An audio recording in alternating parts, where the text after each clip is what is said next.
Romanos, capítulo de número 3. Nesta manhã nós vamos estudar o texto que vai do verso 1 ao verso de número 20.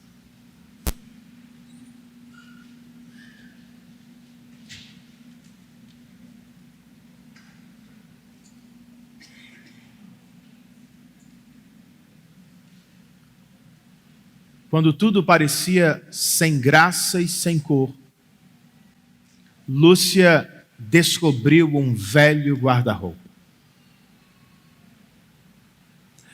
Entrando para se esconder de seus irmãos, ela acabou saindo no reino misterioso de Nárnia.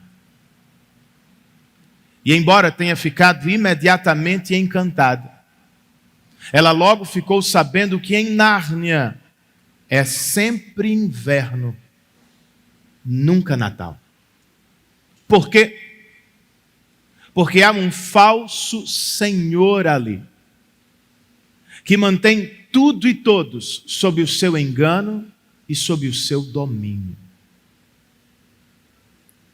Eu gostaria de dizer, gente, que isso é coisa de contos de fadas.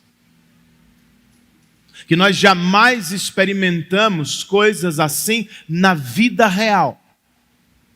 Mas não é verdade, é. Em Nárnia, o falso senhor chama-se feiticeira branca. Em nosso próprio mundo, ele deveria ser conhecido pelo nome de pecado. De acordo com o texto que vamos estudar, todos nós nascemos debaixo dele. E é por isso que precisamos tanto da salvação em Cristo Jesus. Eu quero ler com vocês só o verso 9, que está bem ao meio da porção e que nos apresenta a ideia central. Romanos capítulo 3 e verso 9.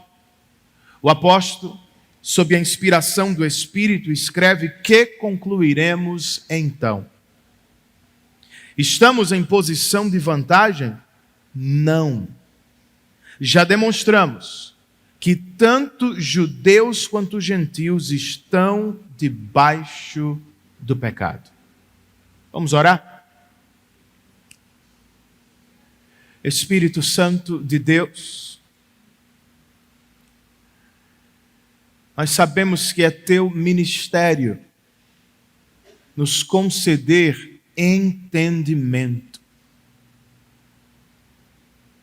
É tua responsabilidade nos levar ao conhecimento da palavra de Deus e também nos conceder poder para que sejamos aptos a responder de modo apropriado. Por isso nós te rogamos, dá que nossa experiência seja a do salmista que declarou, cheio de alegria no coração: os teus decretos são o meu prazer. Que assim seja nesta manhã, e que tua voz siga reverberando em nossas casas, trabalhos e escolas por toda a semana. Cremos em tua assistência, Espírito, e oramos assim em nome de Jesus e para a glória dele. Amém.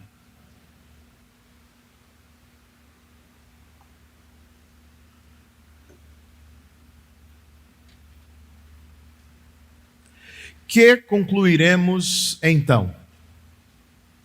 É hora de descer a cortina, irmãos. De terminar o caso. Em sua galeria, o apóstolo já exibiu todos os quadros da humanidade, um por um.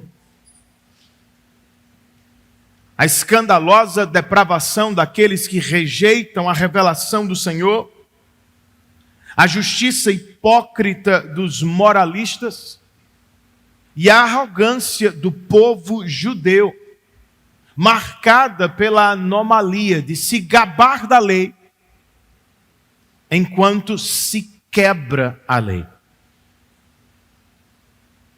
E agora, como é que se encerra o raciocínio? Os judeus perguntam: temos vantagem em relação aos gentios diante de Deus? Em outras palavras, Deus tem algum favoritismo para conosco? A resposta de Paulo é não. Por todos estes quadros nós já demonstramos que tanto judeus quanto gentios estão debaixo do pecado. O pecado, diz John Stott comentando o texto, está em cima de nós. Ele pesa sobre nós e é um fardo esmagador. É como um tirano cruel que mantém a raça humana sob a culpa. E pior ainda, sob o medo do juízo vindouro de Deus. Essa é a situação de todos. Judeus e gentios, religiosos e não religiosos, estão todos debaixo do pecado. E outra vez, é por isso que precisamos tanto de salvação. Mas como é que se prova que estamos todos debaixo do pecado e, portanto, sob a ira de Deus? Eu tenho para mim que nesta porção o apóstolo Paulo nos oferece pelo menos 3 provas. A primeira delas é a religião presunçosa de alguns. Depois de tudo que ouviu sobre a religião que desagrada a Deus, o opositor imaginário de Paulo levanta novas perguntas. Vocês se lembram do último domingo? Versos 1 e 2. Nós lemos: que vantagem há então em ser judeu? Ou que utilidade há na circuncisão? Muita em todos os sentidos. Principalmente porque aos judeus foram confiadas as palavras de Deus. Se ser judeu, etnicamente falando, não salva. E se ser circuncidado não garante salvação, qual é a vantagem dos judeus em relação aos gentios?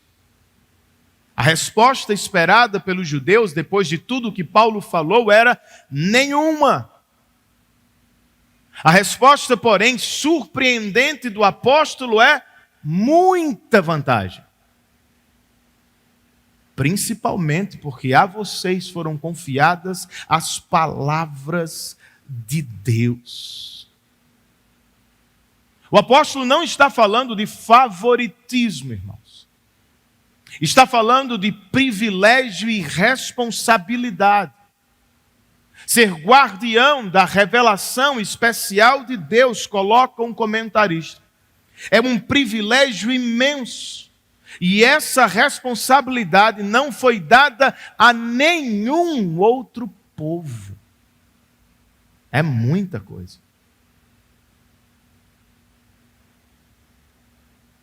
Uma nova pergunta surge nos versos 3 e 4. O opositor de Paulo pergunta: que importa se alguns deles foram infiéis? A sua infidelidade anulará a fidelidade de Deus? Paulo responde: de maneira nenhuma. Seja Deus verdadeiro e todo homem mentiroso, como está escrito, para que sejam justificados nas tuas palavras e prevaleças quando fores julgado. Paulo, mas e se esse povo privilegiado com a palavra for infiel a Deus? E se este povo abençoado não lhe corresponder à altura? Isso colocará a confiabilidade de Deus em xeque. Deus poderá ser infiel às promessas que Ele mesmo fez? A devolutiva de Paulo é muito mais forte do que nós conseguimos enxergar nas versões em português. A NVI registra apenas de maneira nenhuma. Um especialista na língua original, captando a sua força, prefere o seguinte: nem morto, nem em 1 milhão de anos, Deus jamais poderia romper sua aliança. Por que não? Porque só Deus é verdadeiro, enquanto todos os homens são mentirosos. Os homens quebram suas promessas, os homens são mentirosos. Deus, ao contrário, é sempre verdadeiro no que fala, jamais pode mentir. E é por isso que o apóstolo ainda se vale de uma citação de Davi, que vem daquele salmo de contrição e confissão de pecados. Abrindo o coração diante do Senhor, confessando os seus pecados diante de Deus, arrependido por eles e sabendo que Deus é sempre verdadeiro e que, portanto, sempre vence quando julga, Davi clama por misericórdia. Era a única esperança do salmista. É a única esperança da humanidade diante de um justo e verdadeiro juiz. As últimas perguntas e respostas da diatribe de Paulo surgem entre os versos 5 e 8.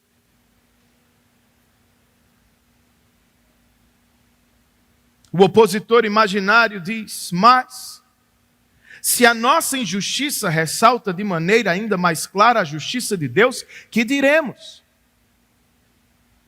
Que Deus é injusto por aplicar a sua ira? Estou usando um argumento humano. Claro que não, responde Paulo. Se fosse assim, como Deus iria julgar o mundo?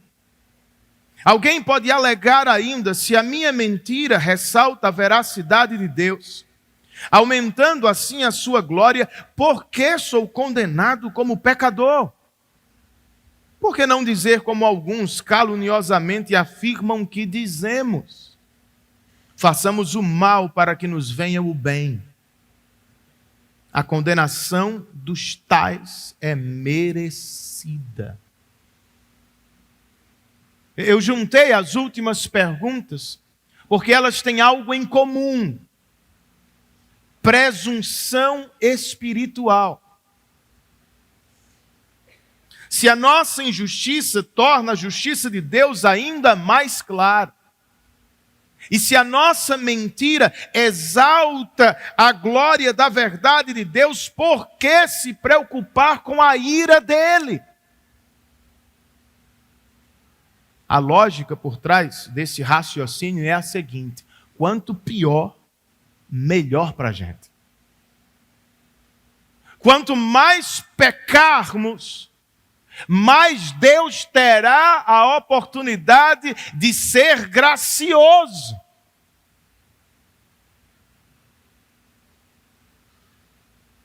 Paulo responde: primeiro, tenham cuidado. O julgamento de Deus é perfeito.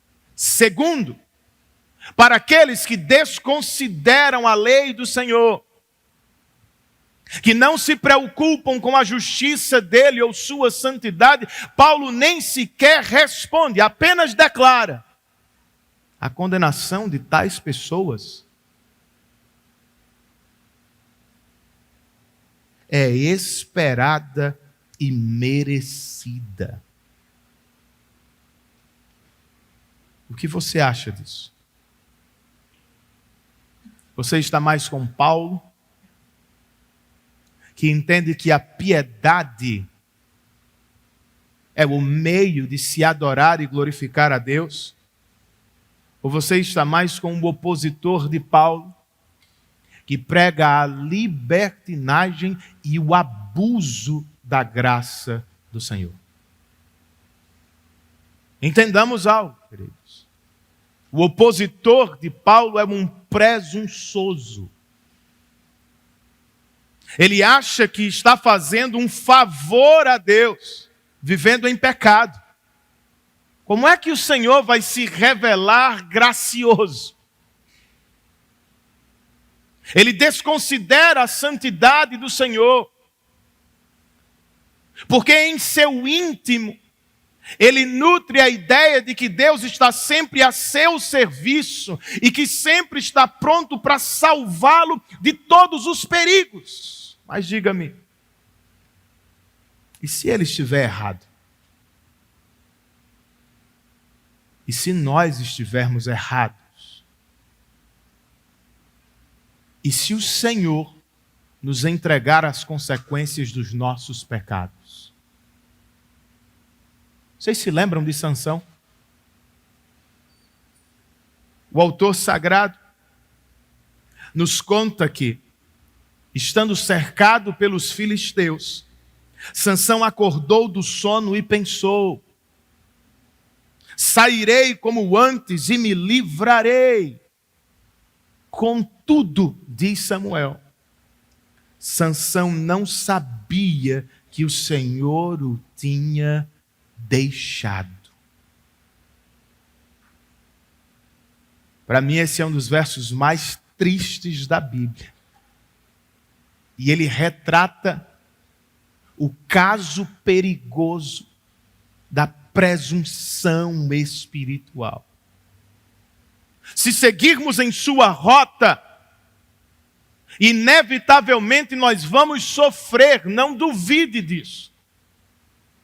Alguns sofrerão temporariamente sobre a mão disciplinadora do Senhor, enquanto outros poderão sofrer eternamente sob a ira justa e santa de Deus.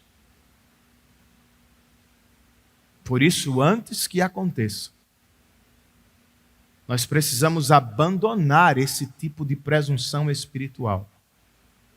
Temos que retomar o caminho da piedade diante de Deus. Se a glória de Deus, escreve um comentarista, se torna ainda mais radiante em confronto com o nosso pecado, então esse fato não é obra de homem, e sim de Deus, o qual, como habilidoso artesão, sabe como dominar nossa perversidade e direcioná-la rumo a outro propósito. Dito isso, é bom que lembremos, conclui ele, Deus prescreveu a piedade como a vereda pela qual quer ser adorado e glorificado por seu povo. E piedade, irmãos, nós desenvolvemos tirando vantagem da maior vantagem que temos. Do que é que eu estou falando? Os judeus perguntaram: que vantagem temos, Paulo? E Paulo disse: muita, porque a vocês foram confiadas as palavras de Deus. Não poderíamos dizer o mesmo da gente? Vocês não se sentem privilegiados, agraciados, porque a cada domingo recebem a palavra de Deus?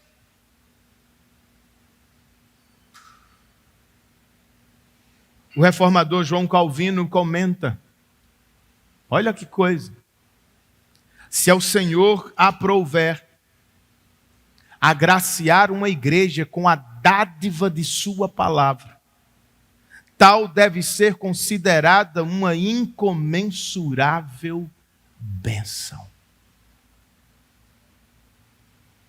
Você vê a questão assim também? Então tire vantagem da vantagem que Deus lhe deu. Não presuma, meu irmão, que sempre estará em uma igreja que valoriza a palavra. Você sabe do que eu estou falando. Não são poucas as igrejas que desprezam a palavra. E você não sabe onde vai morar no próximo ano, nem sabe como essa igreja será no futuro. Oxalá que Deus nos preserve. Mas por hoje, tire vantagem da grande vantagem que temos. Valorize os mestres da palavra. Aproxime-se da exposição bíblica, nutrindo em seu coração santas expectativas.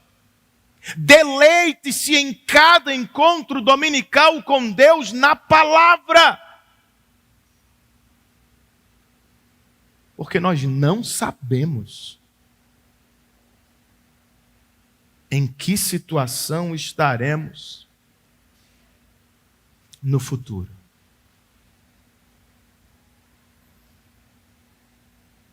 Voltando para casa, não silencie a voz do Senhor.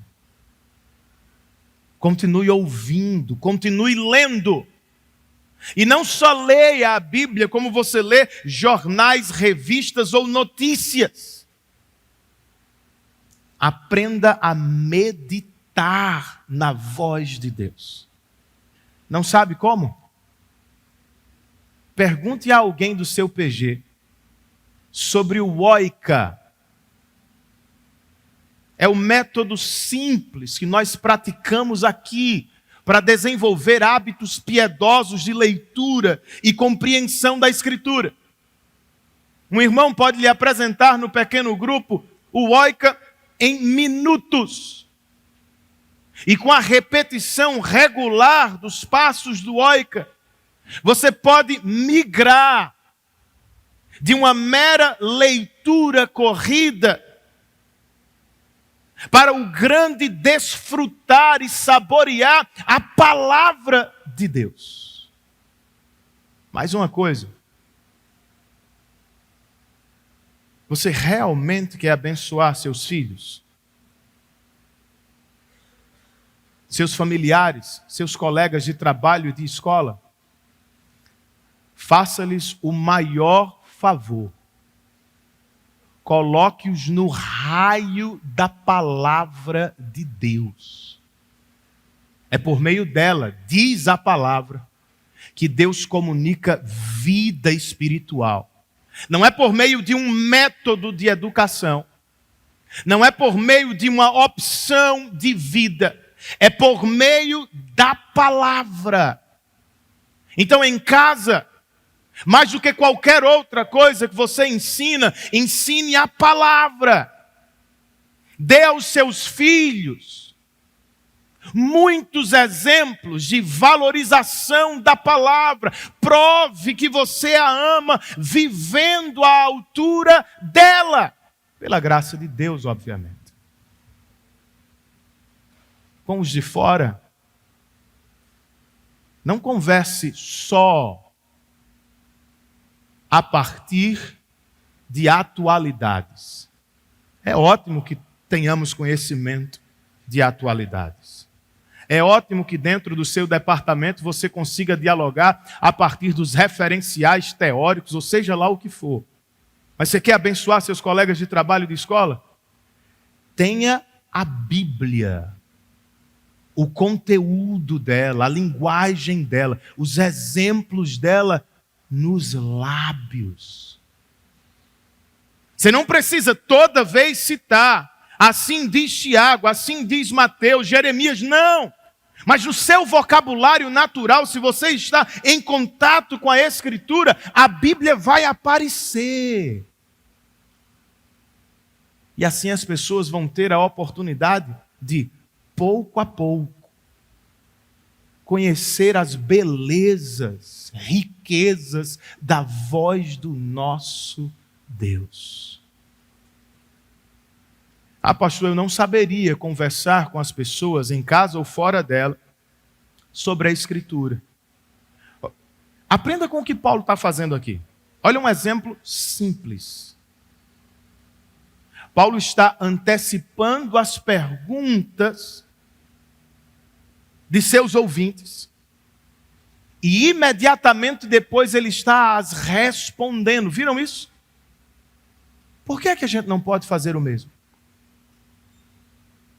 Nós precisamos nos encontrar com os nossos filhos, com os nossos amigos, onde eles estão. Não é onde nós achamos que eles estão. Nós precisamos nos encontrar com eles nas perguntas que eles já estão fazendo, nos dilemas que eles já estão enfrentando, nas experiências que já estão vivendo. Se partirmos daí, gente, vai fazer muito mais sentido para eles. E quem sabe, com a graça de Deus, chegaremos muito mais rápido a pontes e conversas evangelísticas. Ouça-os bem e depois fale. Porque é do que mais as pessoas precisam. Do ouvir a voz de Deus. Uma vez que, por natureza, todas elas nascem debaixo do pecado. Quer mais uma prova? Para além da presunção religiosa de alguns, o apóstolo também nos apresenta aqui a vida desgraçada da humanidade.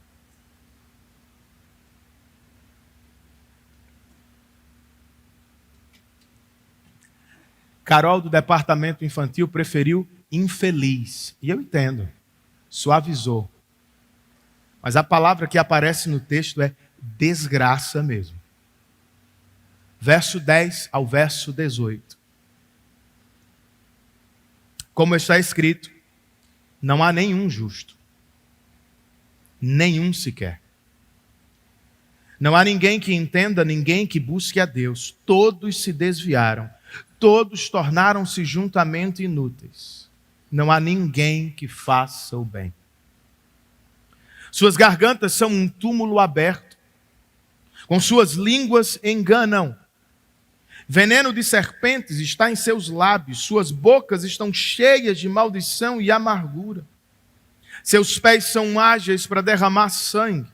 Ruína e desgraça marcam os seus caminhos. E não conhecem o caminho da paz. Aos seus olhos é inútil temer a Deus. O que acabamos de ler é uma espécie de corrente bíblica.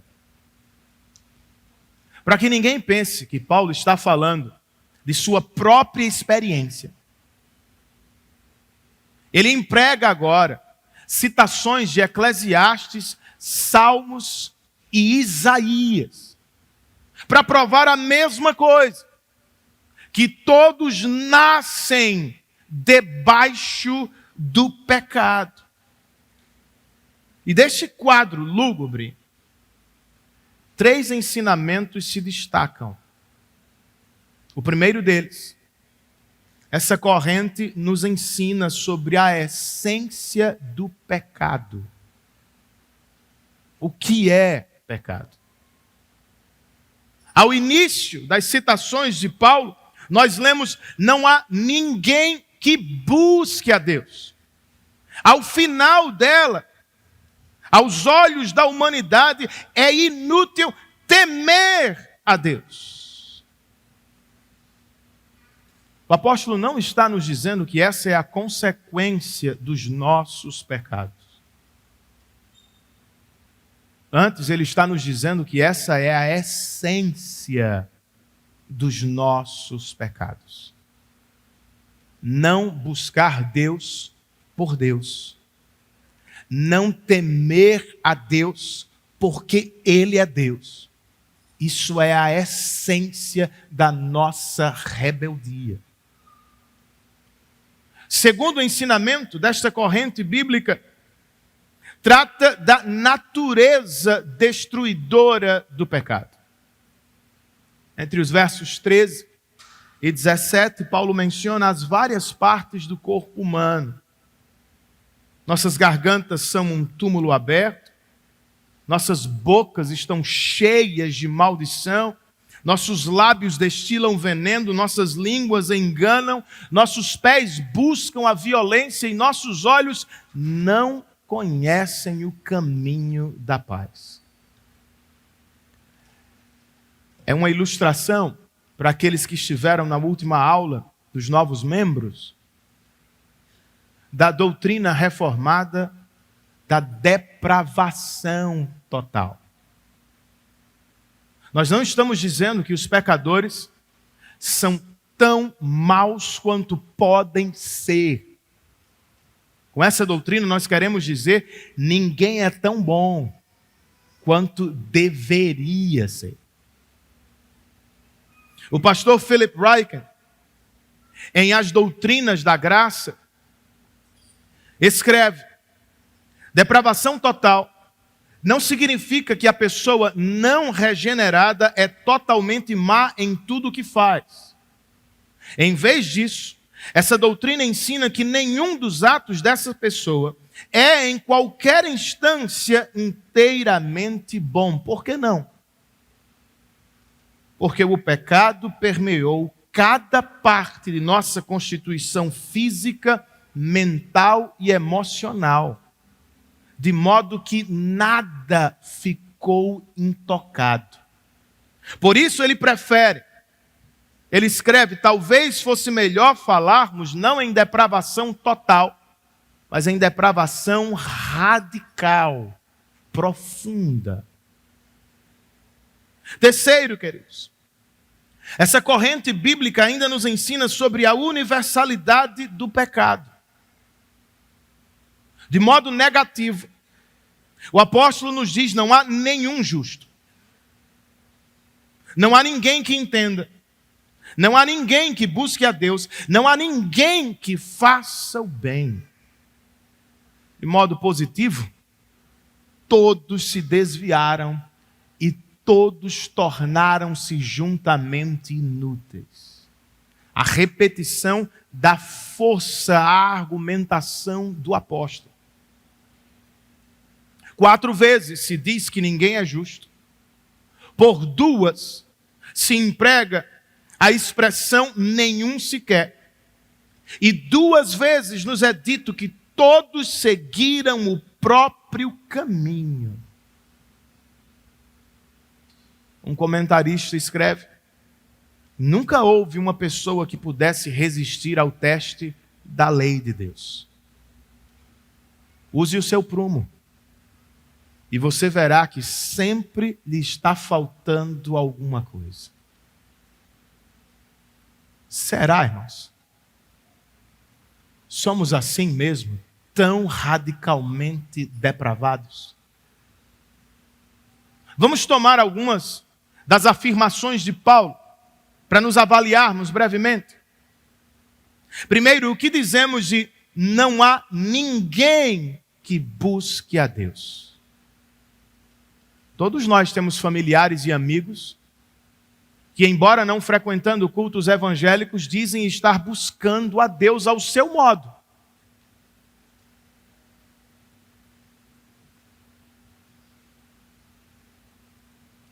Mas a questão por trás da afirmação bíblica é profunda. Primeiro nós precisamos perguntar, eles estão buscando o verdadeiro Deus ou as vãs criações de sua mente? Depois, se dizem estar buscando o verdadeiro Deus, eles o buscam por Deus ou por seus próprios interesses? Porque nascemos debaixo do pecado. Sem a ajuda de Deus, nós não conseguimos buscá-lo como fim supremo. Nós sempre fazemos dele um meio para aquilo que realmente estamos buscando. Felicidade, paz, preenchimento. De acordo com a Bíblia, isso é pecado. John Stott escreve: a reclamação de Deus é que, na verdade, nós nunca o buscamos visando a sua glória. Não buscamos a Deus porque o amamos de todo o nosso ser. Sproul comenta: em nossa condição decaída, nós sempre queremos os benefícios que só Deus pode dar. Mas a Deus mesmo, nós nunca queremos.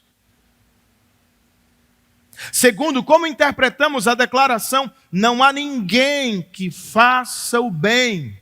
Gente, todos nós conhecemos pessoas generosas, caridosas. Elas não são crentes, mas vivem para cuidar e servir aqueles que mais precisam. Mas sabe qual é a questão? A questão, segundo a Escritura, é essa: nossas obras não são avaliadas meramente por forma. Elas são avaliadas também por motivação. Algumas pessoas até conseguem se conformar externamente à lei de Deus. Mas do lado de dentro, será que elas fazem o bem por amor a Deus somente? Certo jardineiro, por amor ao seu rei, resolveu presenteá-lo com a maior cenoura da colheita do ano.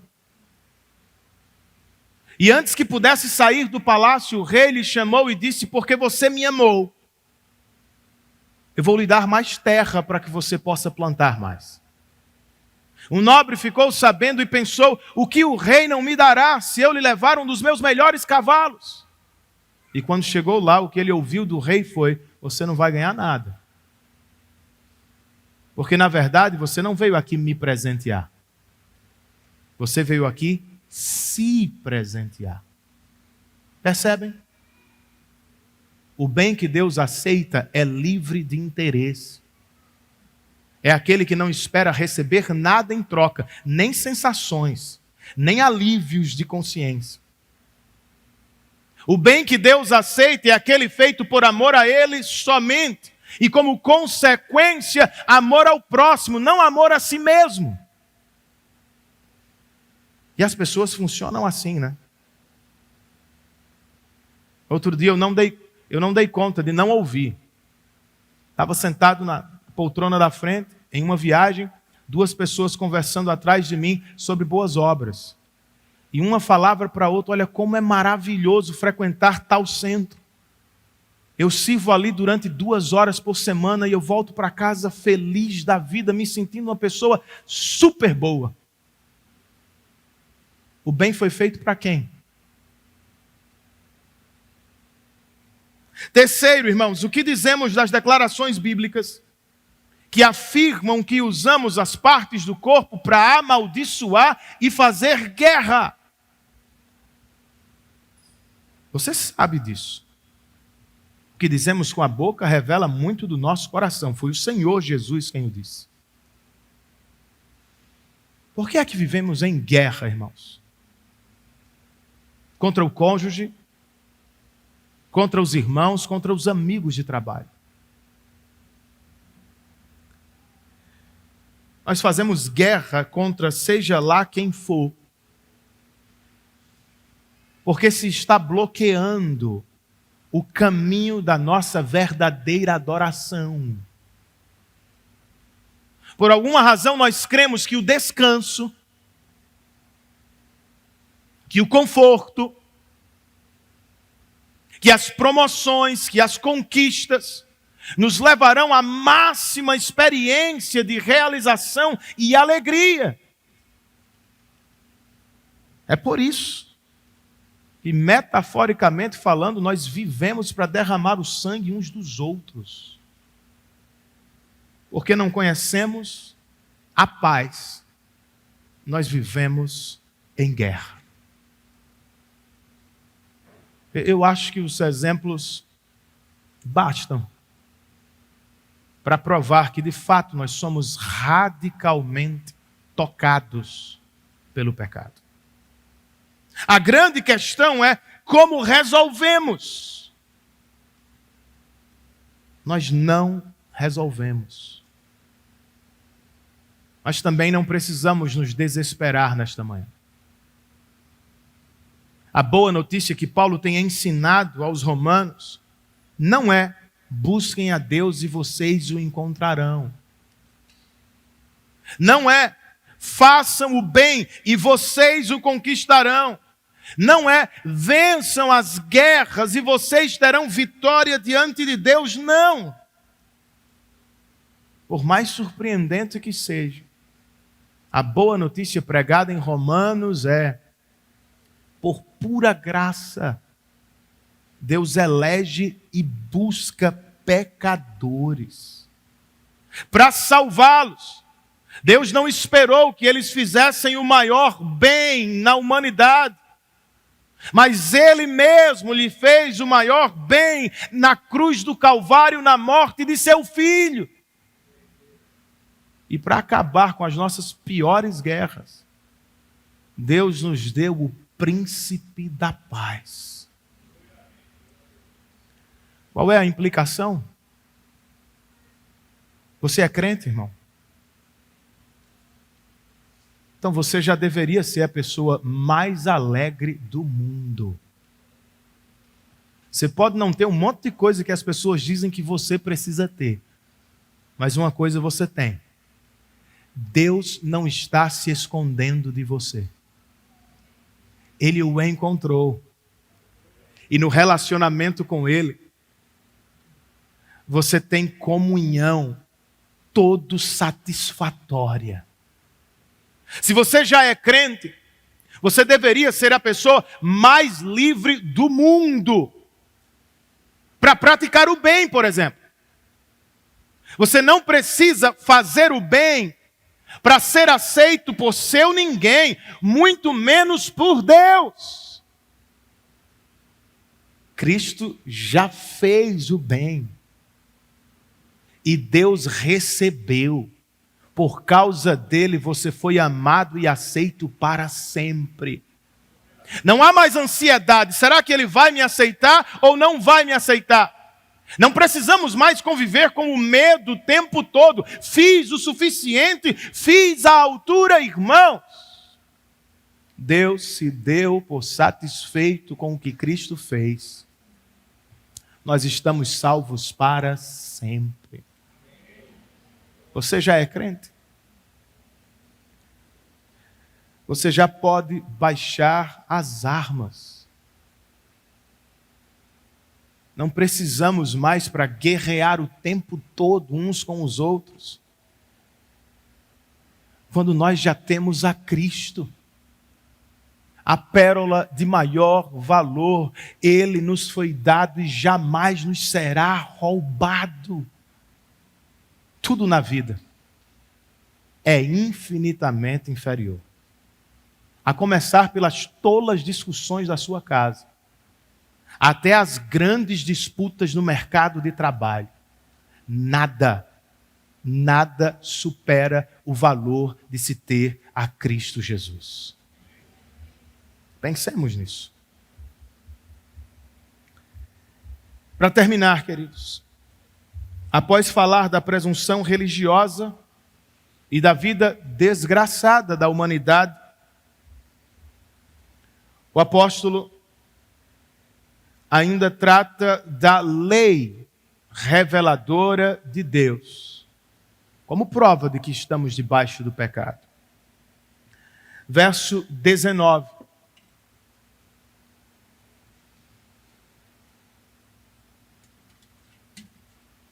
Sabemos que tudo o que a lei diz, o diz àqueles que estão debaixo dela, para que toda boca se cale e todo mundo esteja sob o juízo de Deus. O que liga as partes da argumentação do apóstolo é a expressão debaixo de. Primeiro, ele nos disse que judeus e gentios estão debaixo do pecado. E agora, ele nos diz que os mesmos grupos estão debaixo da lei, ou de sua condenação. Os gentios, que rejeitaram a revelação geral de Deus, e os judeus, que não dão conta de cumprir a revelação especial do Senhor. Todos estão debaixo da lei. Com que propósito? Para que toda boca se cale e todo mundo esteja sob o juízo do Senhor. As palavras de um comentarista, isso aqui invoca a figura do réu, que na corte recebe a oportunidade para se defender, mas escolhe ficar em silêncio. Tamanho é o peso das provas levantadas contra ele. Todos nós fomos pesados na balança de Deus e todos nós fomos achados em falta. Portanto, verso 20. Ninguém será declarado justo diante dele baseando-se na obediência à lei. Pois é mediante a lei que nos tornamos plenamente conscientes do pecado. Gentios e principalmente judeus, não se enganem. Paulo está dizendo em outras palavras. Vocês não vão conquistar a salvação diante de Deus por obediência à lei. Porque a lei não nos foi dada para apagar pecados. A lei nos foi dada para revelá-los mais do que nunca. A lei não nos foi dada a fim de que, por nossa própria força, pudéssemos conquistar a salvação. A lei nos foi dada, diz Paulo, para que tomássemos consciência da necessidade que temos por salvação. Era isso que os reformadores chamavam de o uso pedagógico da lei. Ao nos colocar sob a convicção do pecado e ao criar em nós este senso de necessidade espiritual, a lei, como um professor, como um tutor, nos leva, nos guia a Cristo. Martinho Lutero comentou o seguinte: o principal motivo da lei é fazer que os homens sejam não melhores, mas piores. Quer dizer, ela lhes mostra o seu pecado, para que a partir desse conhecimento, eles possam ser humilhados, aterrorizados, esmagados e quebrantados. E dessa forma, sejam levados a sair em busca da graça e chegar assim à semente abençoada, Jesus Cristo, o Salvador bendito. Você entende isso? Para desfrutar da boa notícia do Evangelho, primeiro nós precisamos tomar ciência da má notícia da lei. E a notícia é: nós nascemos debaixo do senhorio do pecado e, consequentemente, estamos todos, sem intervenção de Deus, fadados ao juízo eterno dele. Mas, pastor, não seria melhor falar de coisas positivas nesta manhã? Quem sabe falar de autoestima? Ou colocar a culpa no governo? Colocar a culpa nos políticos? Colocar a culpa na criação dos nossos pais? Eu queria sair daqui me sentindo bem. Não seria melhor? O que você acha? Eu acho que não é do que precisamos. Deus está certo que precisamos de outras coisas. Diante do que a lei diz, irmãos, e do que todos nós sabemos por experiência própria, o melhor a fazer, ou a coisa que mais precisamos fazer nesta manhã, é fazer silêncio.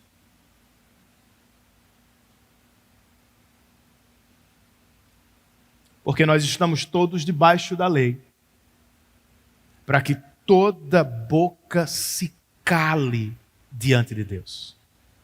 Isso é uma condição espiritual,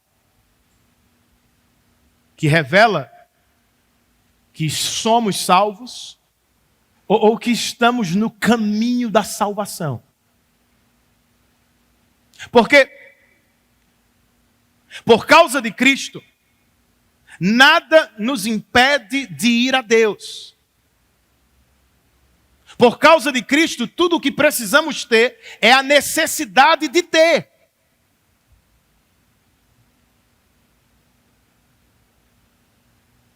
Só que nem sempre nós conseguimos ficar calados. Nem sempre nós conseguimos nos separar das nossas virtudes, das nossas boas obras. Nós queremos ofertar o que fizemos, nós queremos falar do que temos feito, estamos o tempo todo querendo nos justificar pelos pecados que cometemos. Mas entenda, nós não precisamos mais falar. Nós podemos, e sinceramente, nós devemos nos calar. Por um lado, por causa da lei, irmãos. Todos nós deveríamos saber, somos pecadores. E, portanto, incapazes de conquistar a Deus. Por outro, nós sabemos que por causa do que Cristo fez na cruz do Calvário, nós fomos aceitos e abençoados por Deus para sempre. Você não precisa ficar falando diante de Deus o tempo todo, nem eu me defendendo. Deus enviou o seu Filho para fazer o que jamais seríamos capazes de fazer sozinhos. Ele morreu na cruz do Calvário no nosso lugar, para que pudéssemos ser salvos da ira vindoura de Deus. Ele se entregou como sacrifício vicário por nós. E este foi o preço, não sua obra, mas a morte de Cristo foi o preço da nossa redenção, entende? Nenhum de nós precisa bater no peito. Nós todos temos que nos calar. E se queremos abrir a boca para alguma coisa, devemos abri-la para o louvor da glória de Cristo. Ele é tudo o que temos diante de Deus. Depois disso, se queremos abrir a boca a mais, nós precisamos fazê-lo para anunciar esta boa nova às pessoas com quem vivemos. Porque elas não estão tão seguras como pensam estar. As virtudes que elas exibem e nas quais se agarram, a religião que praticam, as boas obras que performam, nada disso será suficiente diante do tribunal do Senhor, gente. Porque todos os seus atos e motivações estão manchados pelo pecado, uma vez que elas estão debaixo do senhorio dele.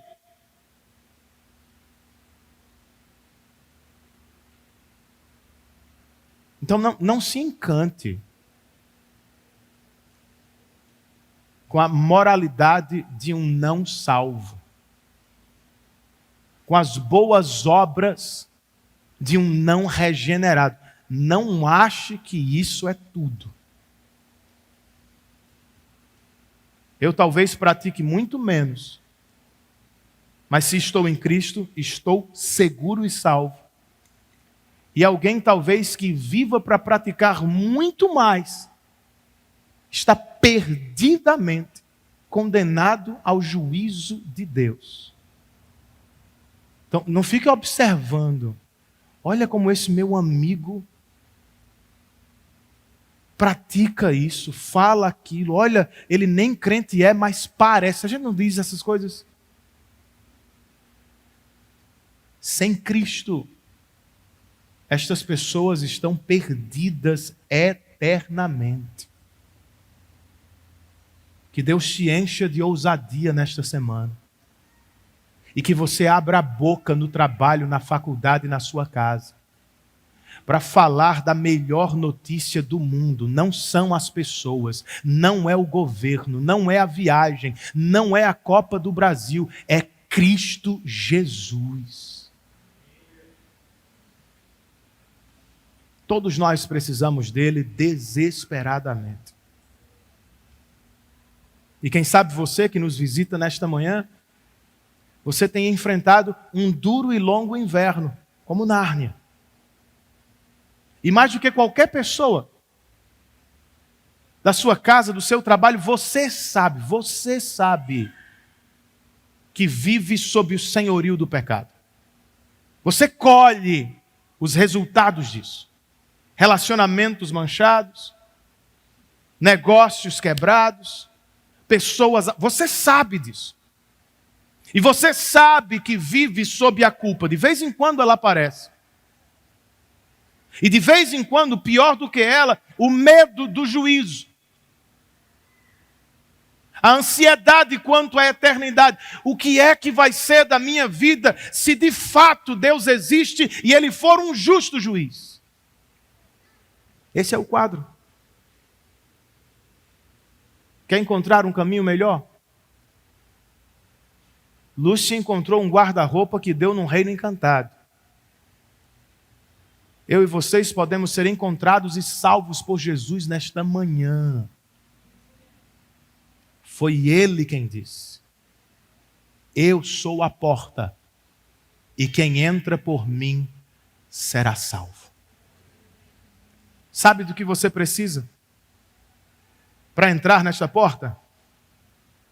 E coragem, dada por Deus, para aceitar o diagnóstico do juiz. Para se perceber e confessar: eu sou mesmo um pecador. Eu nasci debaixo do pecado. E se nada acontecer, eu morrerei nesse estado. Uma vez reconhecendo esse diagnóstico, se o Espírito Santo operar no seu coração, entre pela porta que é Cristo. Abandone a justiça própria e agarre-se à justiça dele. E você estará seguro não só hoje, mas por toda a eternidade. Curve a sua cabeça comigo. Feche os seus olhos e faça a sua oração em resposta àquilo que você ouviu nesta manhã.